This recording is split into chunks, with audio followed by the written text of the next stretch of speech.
When I was thinking about the various topics that I felt like the Lord wanted us to focus on for LIT, I was thinking about how important it is for you to share your testimony and out of that place of where the Lord's encountered you, understand the vision that He has for your life. So really living your life with purpose. So the challenge is going to come on the group page afterwards. But I couldn't think of somebody better than Anthony to be able to share. And obviously the Lord thought so too, to allow him to be here randomly. This isn't something we planned. This is something we talked about like months ago. And then it happened that he was in town this week. So I know the Lord has us here to talk about this with him today. And so being really intentional about understanding the vision that God's given you for your life and being faithful with that vision is the difference between somebody that has a dream and just keeps dreaming and somebody that actualizes the plan that God has for their life. And how many times have you or have you been talking to somebody who's kind of in the visionary mode of sharing something that they would like to do and they don't actually walk it out? And I would say probably 75 to 80% of the time, we're in that dream state and we never step out of the boat for risk for what God has called us to do. And so one of the strengths that I see in Anthony is he's really disciplined and developed some systems in understanding what God's asked him to do and actually be able to act on it.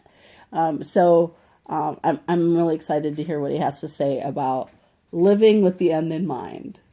Do you want to start with the testimony first, and then we can... Well, yeah. Because I think it kind of starts to your own story. It was so perfect. Robbie, when we came in here today, shared with his college class, it was, what was the premise? 3 character attributes that are essential for...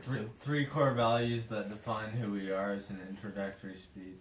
And he used that, and he just wove his testimony right in there, just in the middle of a college class, It was probably people hearing God or the Bible shaking in their seats, foam and stuff like that. I'm just kidding. But it's so important because we all have a story. And I'll share mine a little bit, but and it's pretty extravagant. I mean, it's pretty crazy. I got saved in a dream. Not everybody has something like that. The first guy that ever witnessed to me, I'll never forget him. His name was Jonah Nelson, and I was a junior, and he was a senior. And I was starting to go way off the tracks at this time already in high school. And he was talking to me about music, and somehow the subject turned from, and I believe Jesus died for my sins, and I asked him for forgiveness, and that's why I believe I'm going to heaven when I die. And I was like, how did we get to that? We were listening to jam band music, like Fish, some hippie jam band music. Don't ever listen to this stuff. But and then all of a sudden we ended up in his testimony, and I was like, and you know what? When I got saved, I remembered that. It was a seed. He just dropped it right down there, and I didn't even realize it. It was like a kidnapping, like a gospel sharing little snatch and grab, and he just put it right in there, and I remembered it, And I think it's so important whether you get saved, like Saul of Tarsus experience, or whether you went to vacation Bible camp when you were 6 and you received Christ.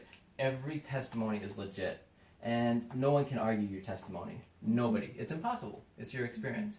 And so it is so important to be able to share your testimony, to know the main components of it, and to practice it. I have a 5-second testimony, a 15-second testimony that I share with people, like that. It's a real rapidly evolving situation. I have a 15-minute testimony, and everything in between. You have to know what's right for the situation, because whether they agree with you or they disagree with you, they can't argue your perspective. It's what happened to you. And so your testimony is one of the most powerful tools that you have. And I just encourage you guys to practice using it. Just throw it out there. Hey, I'd like a number 3 with a chocolate sundae. And hey, did you know Jesus loves you? He changed my life. It was so amazing. And I know he has the same plan for you. Thank you. Yeah, $10. Yeah, here you go. And it's so, it gets to be fun.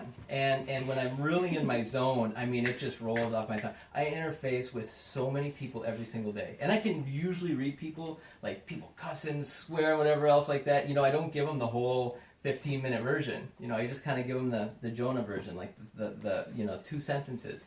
Hey man, you should talk to God because he cares about you. Something really minor. Or, hey, I just had God answer this prayer for me last week. The more you can relate your life and put it in front of somebody to kind of partake of, the more you can connect. And that's what this whole life is about, is relationship, vertically and horizontally. If you don't have a relationship with somebody, it's like trying to walk over a river without a bridge. But even just little steps that you can take to build that bridge go a long way, especially if you're meeting somebody new for the first time. Mm-hmm. So that's kind of my spiel, my pitch on the power of testimonies. I think it's really important.